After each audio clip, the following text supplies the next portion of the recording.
জাতীয় সংসদের বিরোধী দলীয় নেতা ও বাংলাদেশ জামায়াতে ইসলামীর আমির ডক্টর শফিকুর রহমানের সঙ্গে সাক্ষাৎ করেছেন ইউরোপীয় ইউনিয়নের রাষ্ট্রদূত মাইকেল মিলার। বৃহস্পতিবার দুপুর 12টায় জাতীয় সংসদ ভবনের বিরোধী দলের নেতার কার্যালয়ে এই সাক্ষাৎ অনুষ্ঠিত হয়। ইউরোপীয় ইউনিয়নের রাষ্ট্রদূতের সঙ্গে এ সময় উপস্থিত ছিলেন political first secretary Steven Rigar brown.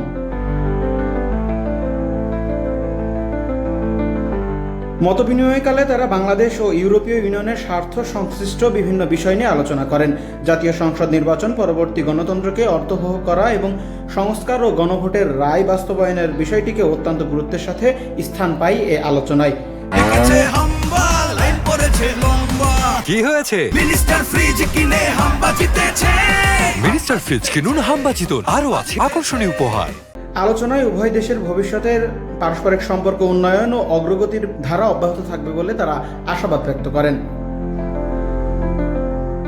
দ্বিপাক্ষিক এই আলোচনায় আরও উপস্থিত ছিলেন জামায়াত আমির ও বিরোধী দলীয় নেতার পররাষ্ট্র বিষয়ক উপদেষ্টা ব্যারিস্টার আরমান বিন কাশেম।